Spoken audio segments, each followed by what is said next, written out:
Welcome to the podcast that is always up to speed with Formula One. Joining you as always, Mr. Mark Hamilton and Mr. Mark Daly.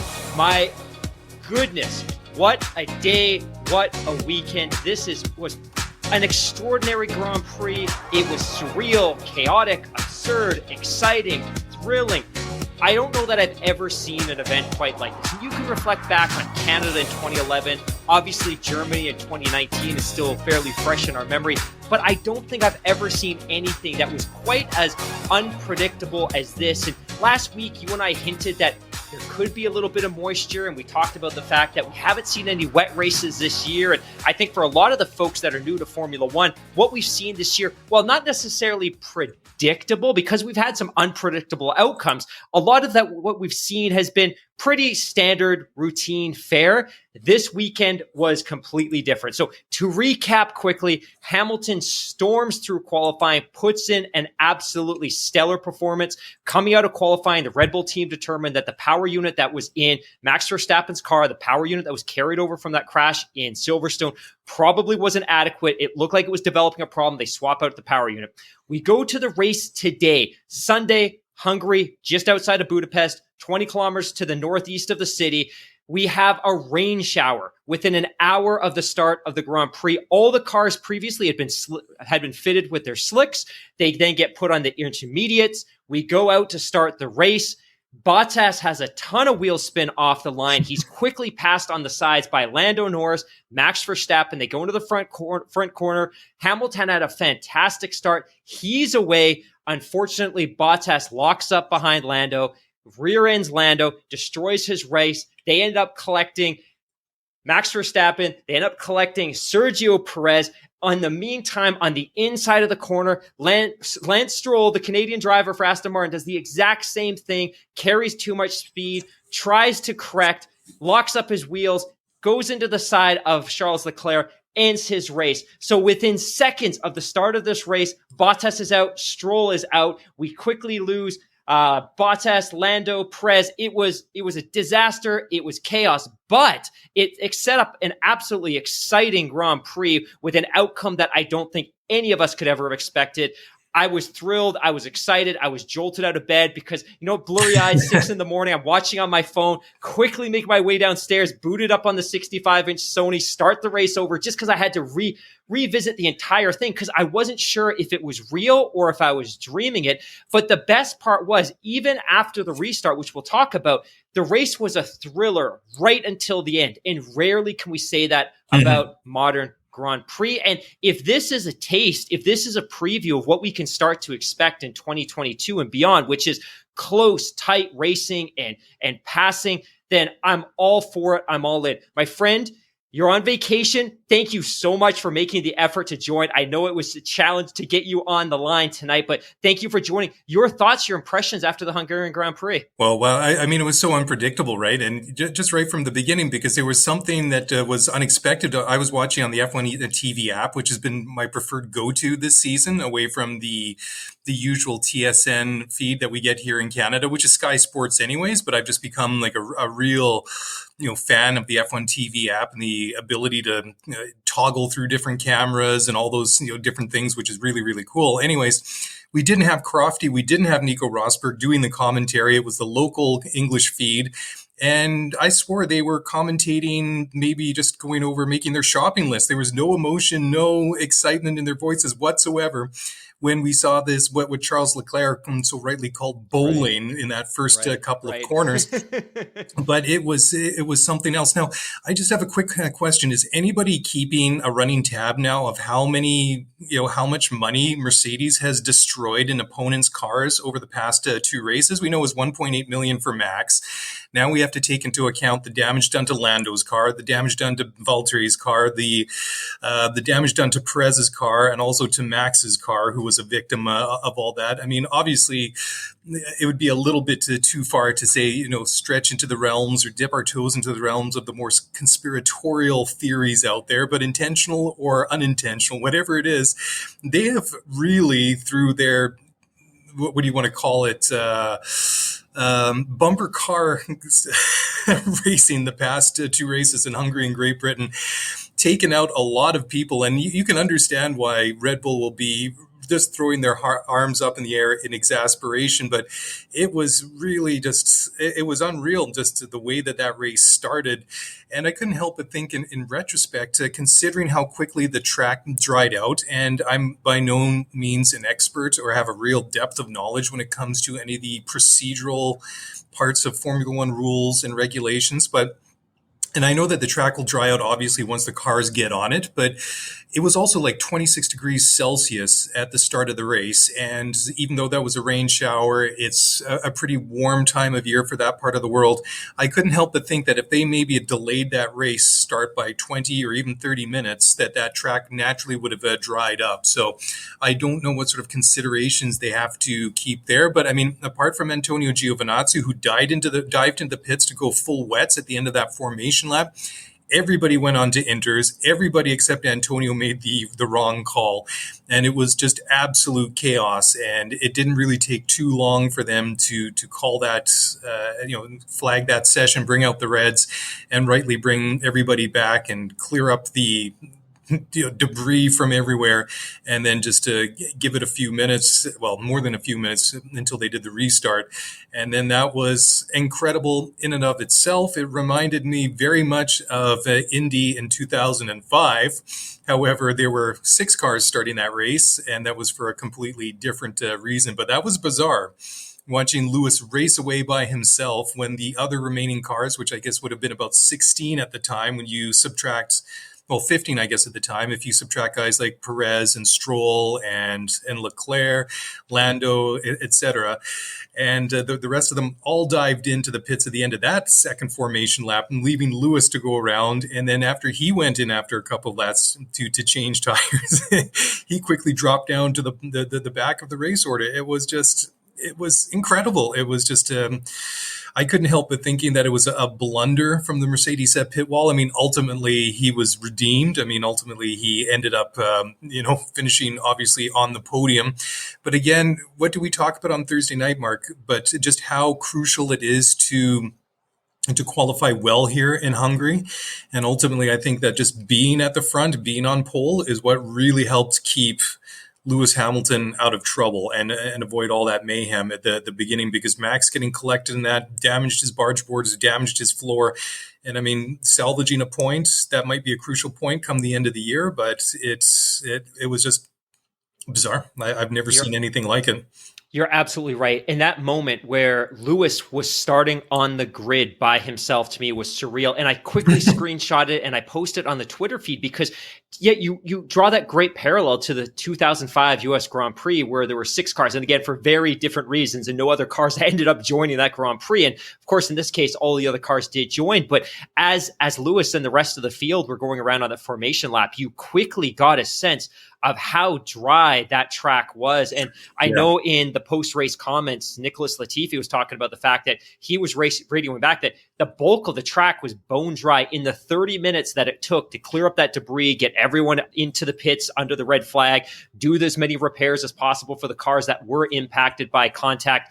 That track had dried out. And you make a great point that not only was it 26 degrees, but it was really windy. And if it's warm and it's windy, that moisture is going to get wicked off the surface very, very quickly. And that's exactly what happens. And you're absolutely right. Toto Wolff and the entire Mercedes team are absolutely adamant ultimately that the decision that they made not to bring Lewis in after the formation lap to switch onto slick tires was the right decision. And he says, I think it was 100% the right decision, and I stand by it. He says, at the end, you need to make the call out there and judge whether it's dry enough or not. I thought that within one lap, it couldn't possibly dry up like it did. And at the end, you have to take it on the chin that it was the wrong outcome. But the decision was right. We calculated that we would have come out 6th with the train of cars going to the pits. Now you're more clever, but it is what it is. And I think for all of us sitting at home, it was incredibly obvious that it was the wrong decision. We could see the helicopter views. We could see the entirety of the track. We don't necessarily know what the teams knew when they were in the pits under that red flag.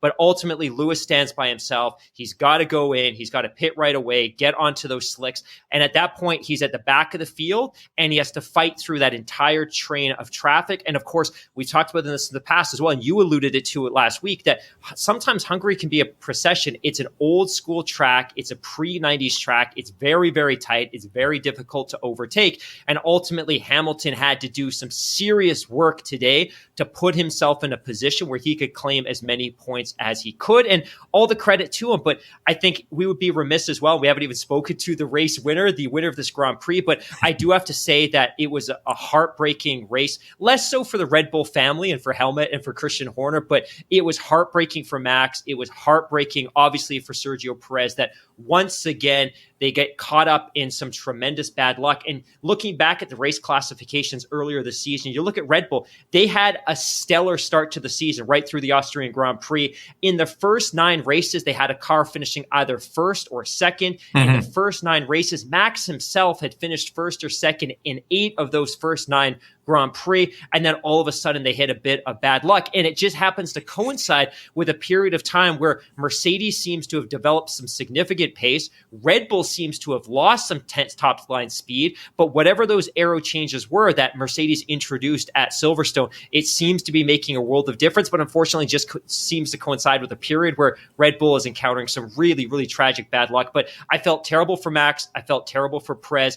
I think Max deserves all the credit in the world. He went into the pits, the team, whatever they could do did whatever they could do to repair that barge board, the floor. And of course, when your floor is damaged, you're not driving air to that rear wing. You don't have the downforce that you normally have. You can't carry speed into the corners. But ultimately, credit to Max for putting in a mega effort despite the damage. And I think he recognizes that every point matters. But ultimately, do you want to speak or allude to the Grand Prix winner, or should we tease that and come back after a break? Well, yeah, we'll do that in a second. But I was just going to say you made a good point just about the way that things have gone south for Red Bull in recent races, and they've turned around somewhat for Mercedes. But here we are now going into the summer break, and I think if you're Red Bull, you're happy now that you have 3 weeks now to reset, so that this break is coming at exactly the perfect moment. Whereas Mercedes, who are just resurgent in the past couple of weeks, might be thinking, okay, well, this is a bit of unfortunate timing considering now we've got a bit of momentum coming out of the last two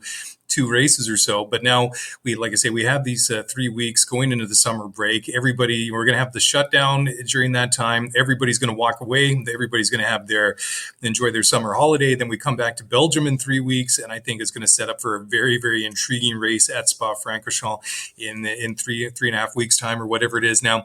And then, but we have to obviously say tell everybody what the final race classification is. So for those of you that didn't watch, now if you saw this and you didn't watch the race, you might have been wondering if you'd woken up and it was April 1st. But the race classification top 10, Esteban Ocon for Alpine, winning his first Grand Prix, winning his first race for the team, the rebranded Renault rebranded Alpine team.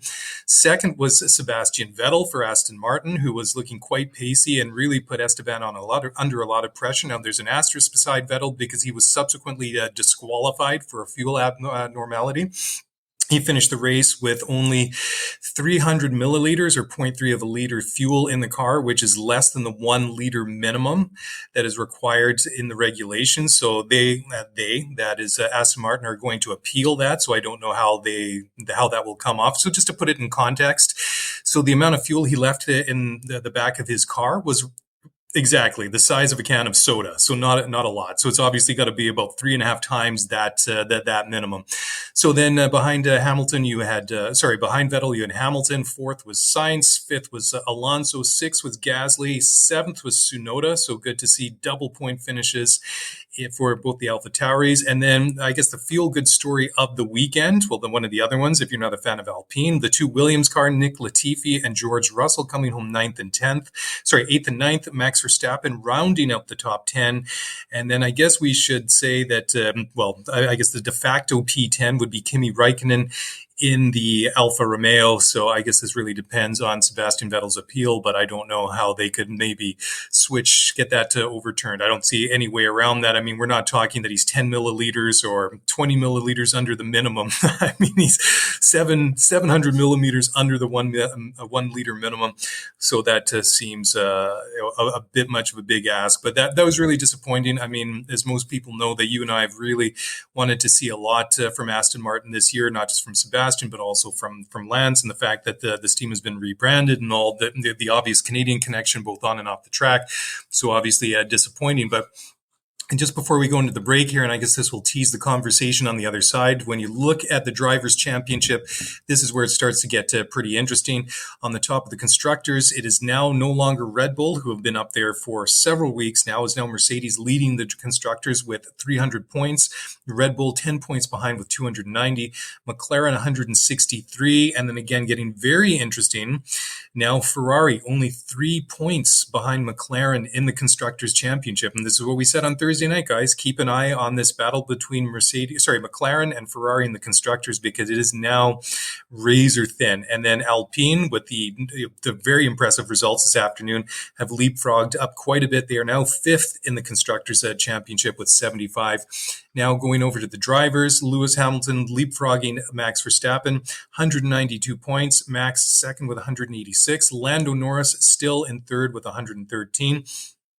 Valtteri Bottas 108, Sergio Perez 104, and none of those drivers scored any points today. Neither did Charles Leclerc, who is in 6th with 80 points, and then Carlos Sainz is now also joint on points for, well, he's actually 7th. Charles leading, I guess, on the tiebreaker with the balance of results, but both the Ferrari drivers 80 points each. Anyways, let's take a quick break here. We'll come back on the other side, and there's still plenty of juicy things to talk about. We'll do that in just a moment. So guys, don't go away. We'll be right back.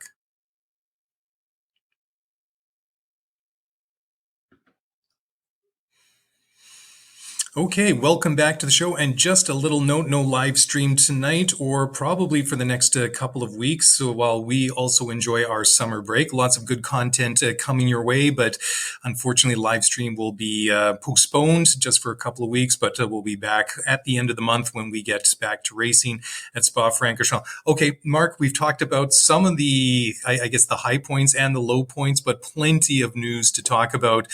Where do you want to go next? You know what? To... So your timing, your transition is perfect. So we have some breaking news right now. So according to a release that just came out right now, a report from Jamie Woodhouse at planetf1.com, who typically isn't a resource that I would lean into heavily for breaking Formula One news, Vettel has provisionally been reinstated to P2 pending an appeal. So here's what it sounds like happened. It sounds like the FIA, as they are apt to do, attempted to extract a liter of fuel from his car at the conclusion of the race. Ultimately, they weren't able to do it. And of course, there's suspicions that the car had run out of fuel, which is why Sebastian was asked to stop the car on the side of the track following the conclusion of the race rather than bring it into Parc Ferme.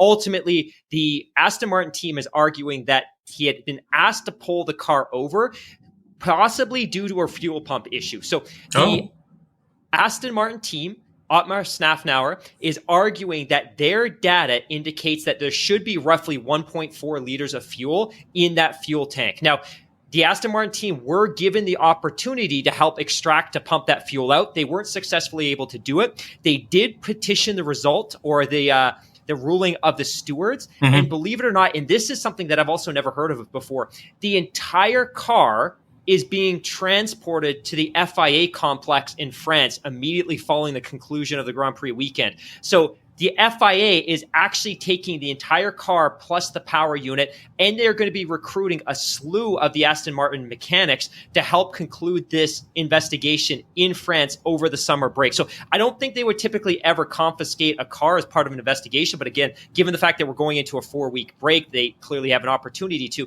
But as of this exact moment, he has been provisionally reinstated to P2. So curiously right now, if you go to the F1 website, it is actually showing the constructors and the drivers standings inclusive of Vettel's 18 points, and it subtracts those 18 points from the rest of the field. But Wikipedia, ESPN, Planet F1, all of these other sites, motorsport.com, etc., they are showing the standings, the constructors and the driver standings, excluding Vettel's finish. But I guess it's going to be interesting to know. So as of right now, it's kind of up in the air. Yeah, well, I can confirm just going over to motorsport.com. What Otmar Safnauer, team principal of Aston Martin, told the motorsport.com is, quote, "I can confirm and intend to appeal. So once we learn more, if then we have grounds, we will appeal. And if not, we'll drop it. But we have 96 hours. By all of our calculations, there should be 1.44 liters of fuel left in the car. after the 300 milliliter sample that was taken, end quote. So there you go. They actually believe that there was, 1.74 liters of fuel in the car. So that is very, very interesting. And sure, why not? I mean, that is a big result to let slip through your fingers if you're Aston Martin, and you have absolutely nothing to lose. I mean, you're going to be disqualified if the penalty and the DQ stands. And, you don't have to worry about it getting this car transported to another track for, say, a race next weekend. Absolutely nothing to lose. So keep your eyes on the news over the next couple of days, because this should be an interesting one, and obviously has championship implications should Vettel be fully reinstated and everybody shift back down. So that is very, very interesting to see. So double confirmed from a couple of different websites. But the other thing, and I was being really sarcastic about this during the race, because I know I sent you a message while I was watching.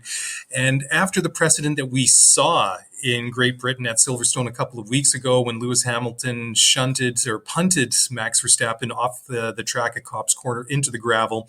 Today, after the unsafe release of Kimi Räikkönen from the Alfa Romeo pits, and by doing so hitting the front right side of Nikita Mazepin's car, thereby breaking his suspension and ending his race, Kimi be given a 10-second penalty. The cynic in me couldn't help but think, does Haas appeal this? Do they reenact this whole scenario by getting either Nikita or Mick Schumacher to get back into the cars and to reenact this like in real life in a filming day session? And I couldn't, because we talked about it last week, this whole appeal and a lot of the jokes and and serious comments that we made notwithstanding.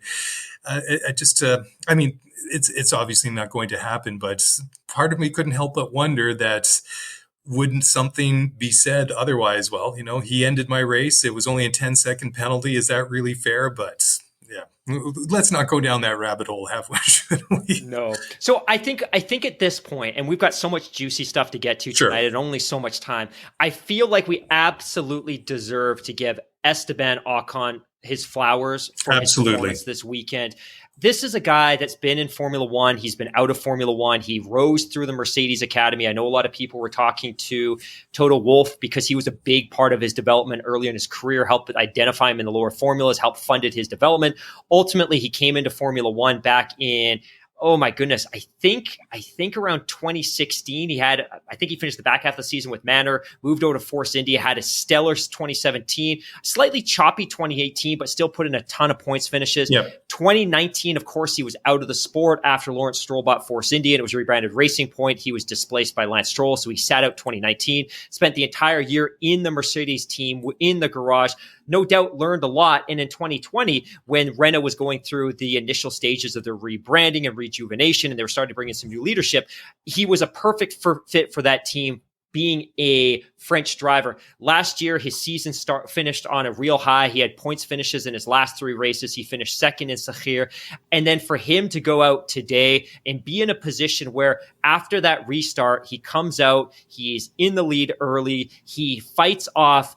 And to be fair, there wasn't ever kind of an aggressive effort by Sebastian Vettel, but Sebastian Vettel was clearly in the faster car today. But the fact that he basically led the race from the 4th lap, 5th lap onwards, and he didn't step a foot wrong, he didn't carry too much speed into a corner, he didn't lock up, he didn't make a mistake, and both he and the team were under pressure that they've no doubt not felt in a very long time. The last time that the Enstone team, so of course, prior to being Alpine, it was Renault, and before Renault, it was Lotus, and before Lotus, it was Renault. But the last race victory from this team was 2013 in Australia, a race that was won by Kimi Räikkönen. And with the exception of that second place in Sakhir last year and a couple of podium finishes by Daniel Ricciardo last season, this team has really underperformed since being rebranded as a Works Renault team. So for the Enstone team, that tiny factory outside of Chipping Norton in the hinterland of the Power Valley in the UK, to Esteban Ocon, and of course,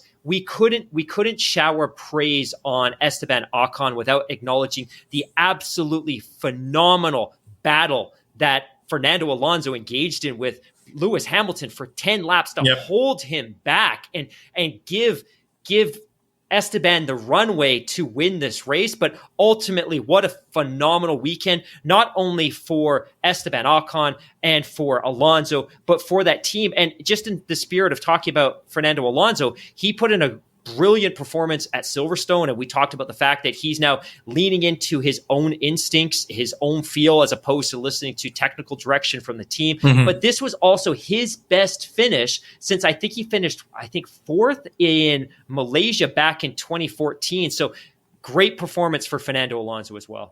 Yeah, actually, that battle that he had with Lewis Hamilton was really, really good, and I thought that it was really exciting to watch that, but also to get the insight from Nico Rosberg, who was doing the color commentary. It was a bit funny because, as I mentioned, like they didn't have the Sky feed on the English feed on the F1 TV app to start in the race. It came back in a little later on. I'd flipped over to listen to Olaf Mol on the Dutch feed, and then I tried listening a little bit later on, and I thought it was really great because you can really tell that when Rosberg is talking, that you really get the feeling that he's not watching from outside the cockpit in the commentary box, but this is a guy that is actually calling what he's seeing by sitting in the car and talking about, actually living that lap and what's going on. And I thought it was really interesting too, because when he was talking about that battle, if you want to call it that, between Ocon and Vettel, I thought it was really interesting how he was saying that it was such a different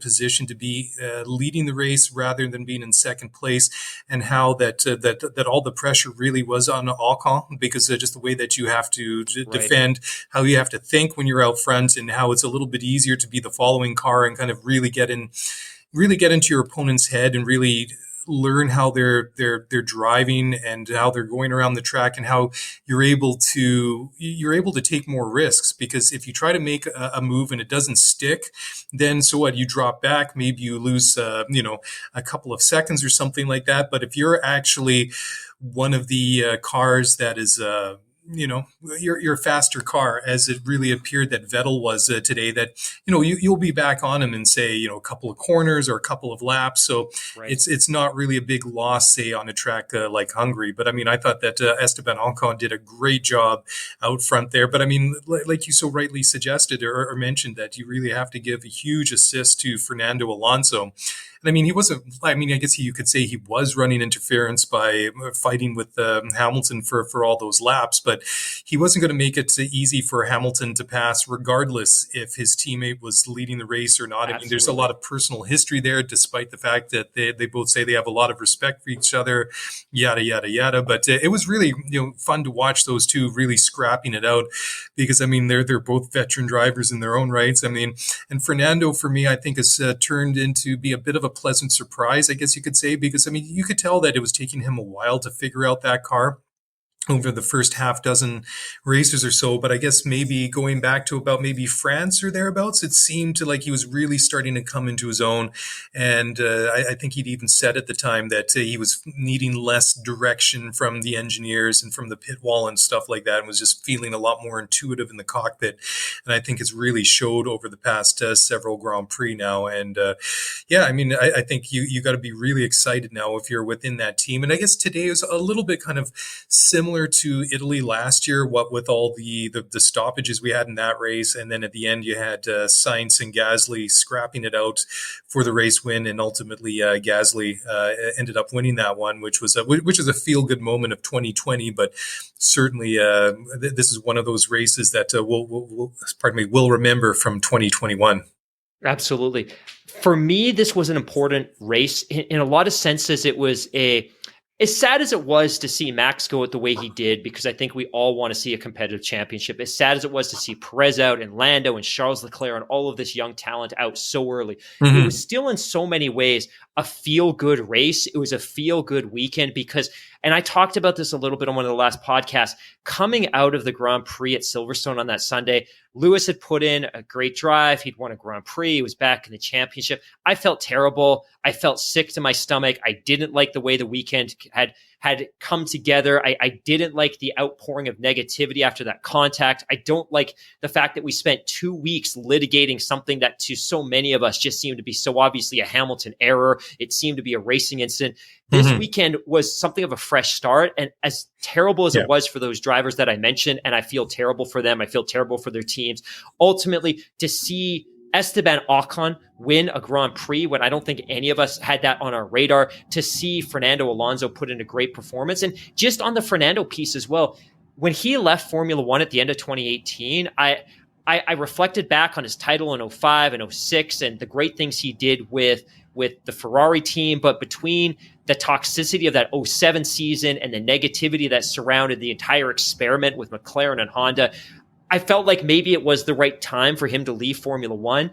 I feel like he's done a really great job rebuilding the identity of Fernando Alonso. And while he didn't leave Formula One on a high note in 2018, I feel like he's rebuilding that character and his identity. And I'm excited about it. And I was really happy to see that performance today. That battle with Hamilton was fantastic. But even the comments after race, and people were talking to him about why he was so aggressively defending against Hamilton. And you're right. Like, he was going to, regardless of whether it was Esteban Ocon at the front. I think, to be honest, and he alluded to this in some of the interviews as well, he still believed he had a shot at the win. But he also made a comment that one of the reasons he was defending against Hamilton so aggressively was he wanted to do it for Max, which I thought was a really interesting comment. And of course, ultimately, after 10 laps of being under intense pressure from Hamilton in a car, by the way, that at that point was lapping 4 seconds faster than any other car in the race. Ultimately, after 10 laps, you're going to make a mistake, and Hamilton got through. But I thought that was a phenomenal performance. And I know we jump around a bit, but I have to go back to Nico. I was very, very skeptical of having Nico Rosberg in the booth. You're not a fan, I know that. Qualifying. No, I'm not at all. And, one of my good friends and I were messaging back and forth on WhatsApp all week, and we are so apprehensive about this. And I was looking for reasons to criticize him during practice and qualifying, but I liked some of his insights. And then by the time we got to the race weekend, my buddy messaged me and he said, Rosberg hasn't been horrible. And that is like the highest possible praise from my buddy regarding Nico's performance. But I loved it. And I think the best way to kind of put this into context for American viewers is having Nico in the booth is very much like when Tony Romo moved off of the grid and went into the booth.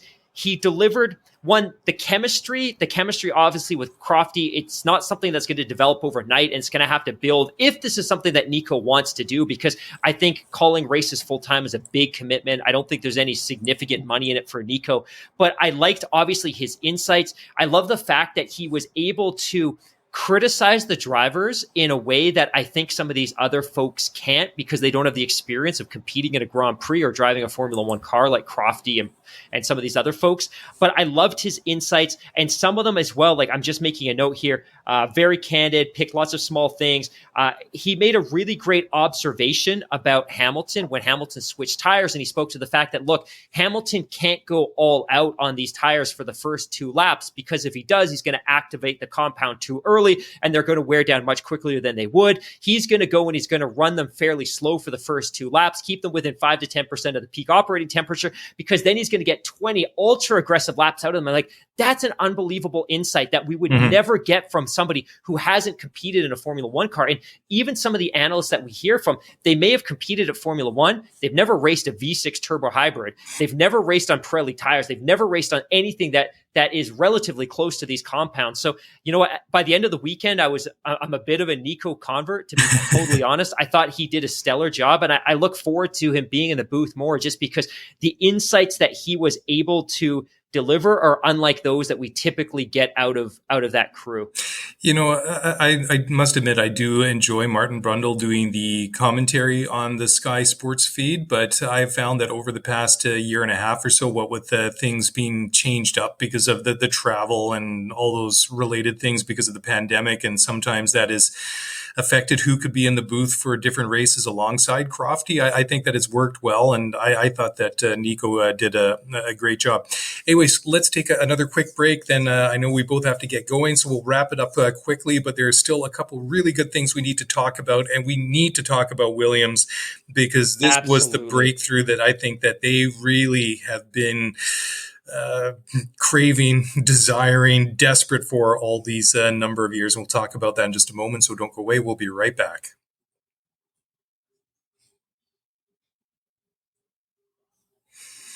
All right. Well, welcome back to the show, everyone. Mark and Mark breaking down today's very exciting and very eventful Hungarian Grand Prix. And as we start to slowly close things down here on what's been a busy weekend of our own, we still have a couple of things to talk about. And one of those, well, I mean, there's still several.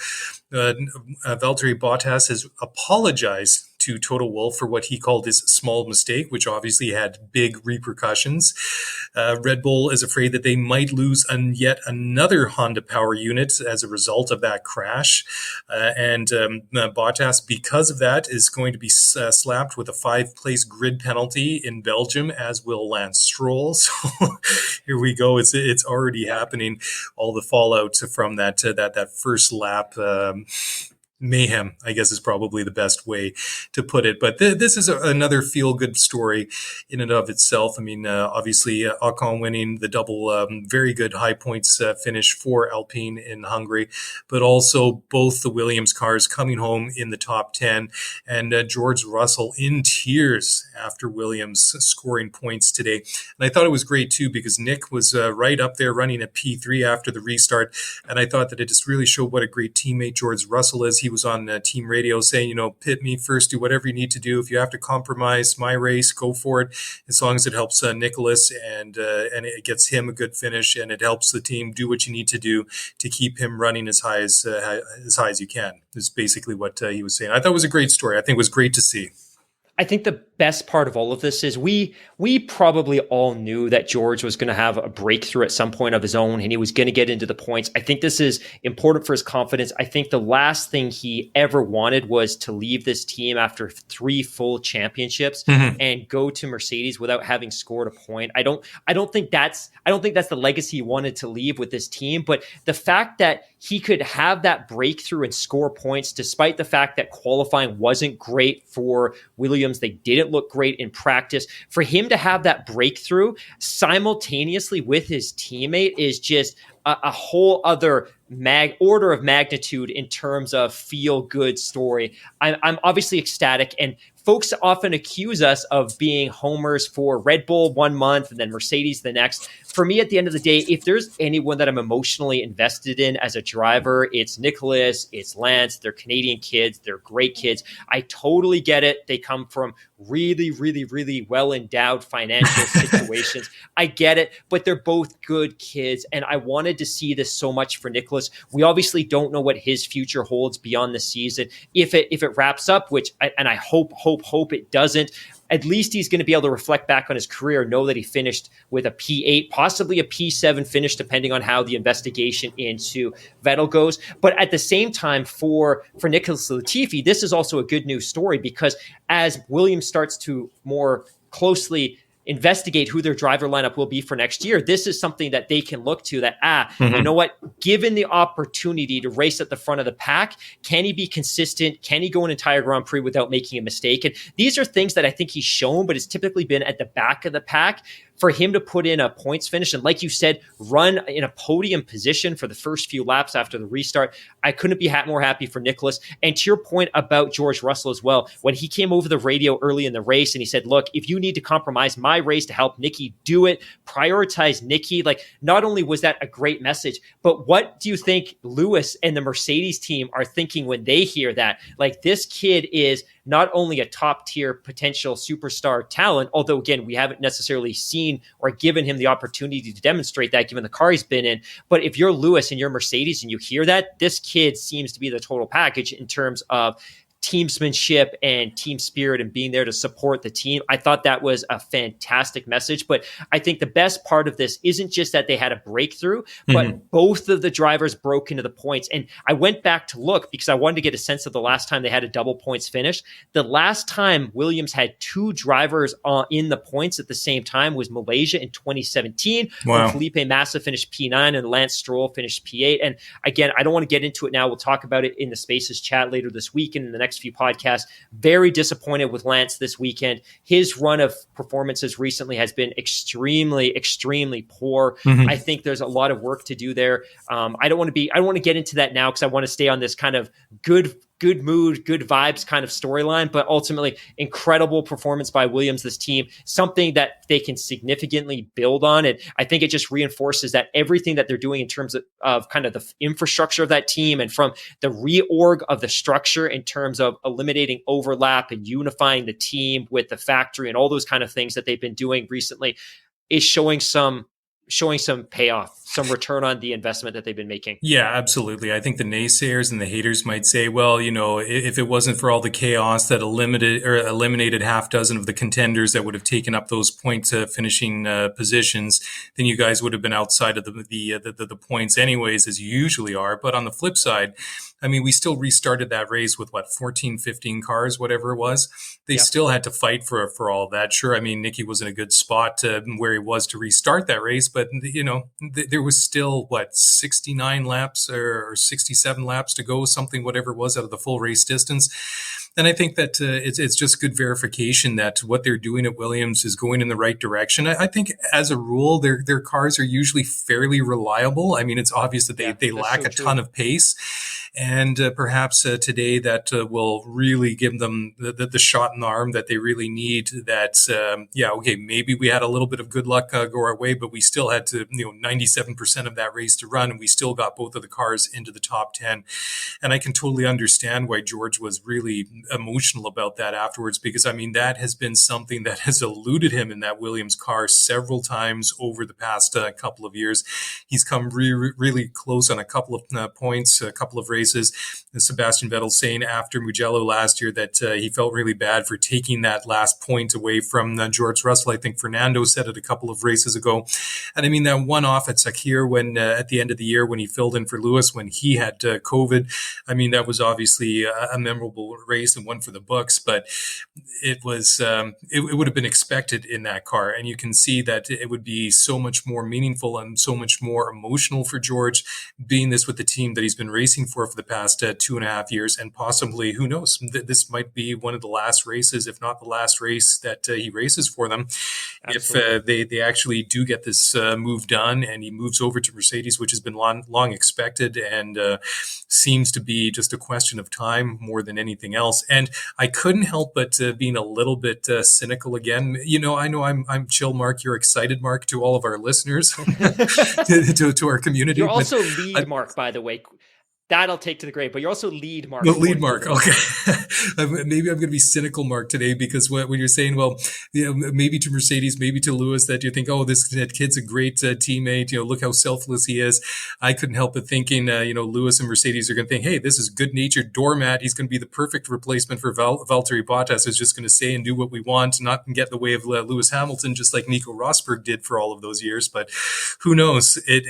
That's a great point. Yep. And I don't want to be super speculative, although that's kind of my specialty on the show. But if Mercedes had any plans to make that announcement during the summer break, or goodness forbid, do the actual or execute the actual move itself, this Grand Prix teed it up perfectly, which was a brutal Bottas mistake at the beginning of the Grand Prix, which knocks him out, compromises all the points they would have taken there, plus the cost, plus the PR disaster that this is following Silverstone. But also the fact that George Russell puts in this stellar performance, it tees up, it segues into that announcement perfectly. And again, I'm super confident it's going to happen. I still don't believe they'd make the switch, but if anything could have predicated or triggered that or helped drive them towards that decision, that maybe this would be it. But ultimately, it just makes the announcement for Mercedes that much easier, ultimately. Yeah, I couldn't help but thinking the same thing as you were talking there. You planted that seed in my mind that maybe that was that incident that if Toto still was maybe sitting on the fence as to what to do, with George and Valtteri, maybe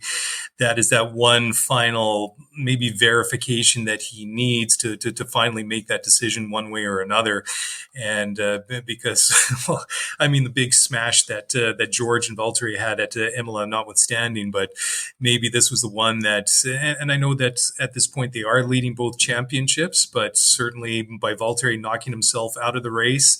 And, well, I mean, fortunately, he also damaged Perez, knocking him out of the race and, compromising Max's race, but still, the Mercedes were running at 50% strength. So sure, they have a small lead in both championships now, but Toto's going to see that as an opportunity lost, even though the incident that knocked out his two main rivals cost him. It was started by his own car, which ultimately didn't finish the race himself. Absolutely. Yeah.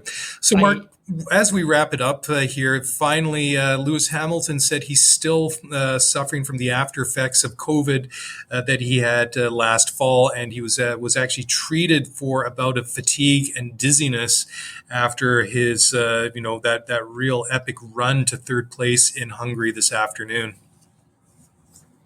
This was, and I tweeted this out during the race, but I had this sense that by the end of the Grand Prix, by the time the checkered flag was waved, that Hamilton was going to be exhausted. And he was going to be exhausted because he literally had to fight through the entire field and then go 10 rounds with Fernando Alonso. And I think sometimes for those of us that haven't spent an extensive amount of time in an open wheel Formula One car, I think there's this perception that you're sitting down and it's easy. You have to remember that, one, the track conditions, as much as it seemed gloomy and it seemed a little bit cloudy, and there was this perception that it was cool because it was wet to start the race, it was hot. It was 30 degrees at the track. It was 40 degrees at the track itself, at the track surface temperature.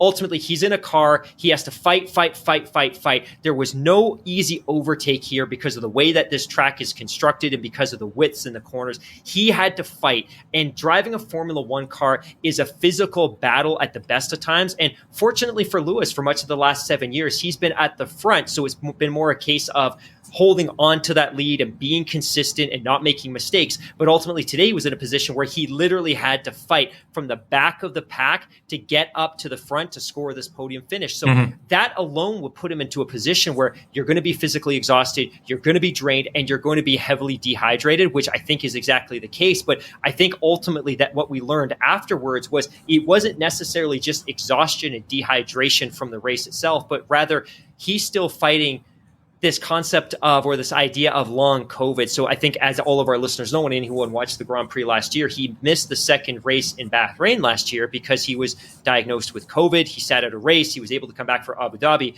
But as he was suggesting after the race, the effects of COVID are still very, very, very much present. And that was something that became a reality for him as this Grand Prix wore on today. Yeah, no doubt he'll be glad that we've got a couple of weeks coming up to rest up, because that's certainly from all the stories that you hear out there, and you wouldn't necessarily think that an elite athlete like a Formula One driver like Lewis Hamilton would be a candidate for being a COVID long hauler, and obviously he's suffered less than some other people that have become very ill during the course of the pandemic. But yeah, I mean, Formula One is grueling even on inverted commas, an easy afternoon. I mean, when you're pushing hard on a physically demanding track and pushing to fight your way from the back of the grid, from the back of the race order, like he did this afternoon, that requires an extra dimension of effort. So, we definitely cannot overlook the amount of work that he put in this afternoon to get onto the podium. Was really rather incredible. But Mark, I think this is a great place to park it, to bring it into Parc Fermé for tonight. Both but of us. We should tease Thursday. Let's tease. I was just going to do that. I was going to throw it your way. So why don't you tell everybody what's coming up, because this is going to be a good one. So, as you alluded to earlier, we're going into the summer break, which means that Formula One shuts down for 4 weeks. And this is an unheard of concept. You don't necessarily see this in Indy. You don't see this in NASCAR. You certainly don't see it in the major professional North American sports leagues. Sometimes you'll shut down for an Olympic break in hockey, and you'll have All-Star breaks and things like that. But Formula One shuts down for 4 weeks. And it just reflects how grueling this sport historically is from a management perspective, from a logistical perspective. So really, with the exception of the Aston Martin mechanic mechanics who are going off to the FIA complex to help prove that there's a liter of fuel in Sebastian Vettel's number 5 car, the sport shuts down for 4 weeks. But our commitment is that we want to ramp up some really great content. And the first piece of that content that's going to drop is coming this Thursday. A couple of weeks ago, we recorded our long promised F1 2022 primer episode with Tim Hauraney of Canada's TSN. That is the Canadian ESPN equivalent. We recorded a 2-hour mega show where we start talking about what to expect next year, what the impact of the changes will be to the cars, the chassis, the aero, the 18-inch wheels. About a month ago, we solicited from you on Twitter, what type of things do you want us to talk about? What type of things are you most interested in learning?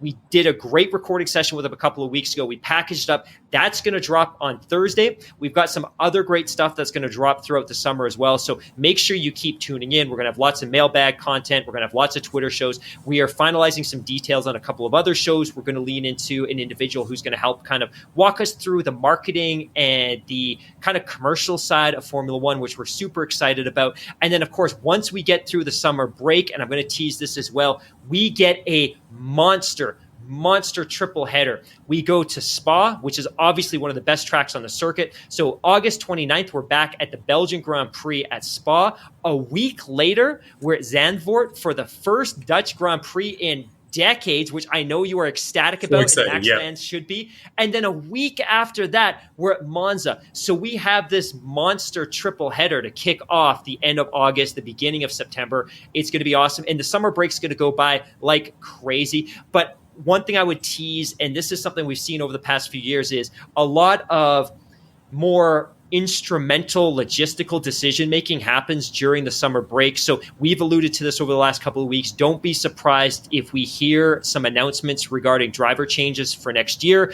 I think we would know what those probably would be. But ultimately, in the meantime, expect to see a really exciting podcast drop on Thursday. This one was a little bit choppy in terms of audio quality. We had some technical issues, which we tried desperately to overcome. So if this doesn't sound as polished as they normally do, and we take great pride in the production quality of our shows, apologies. Thursday we'll be back in force, great quality, and then we've got some exciting content coming over the next few weeks. And we know that we could have kept talking about this race, this Grand Prix this weekend. We didn't even get into qualifying, but we could have talked about this for hours. We are going to drop a Spaces chat this coming Thursday, which we've teased, 6:30 p.m. Pacific time. So if there's anything we missed, please join us in the Spaces chat. We always have some great conversation.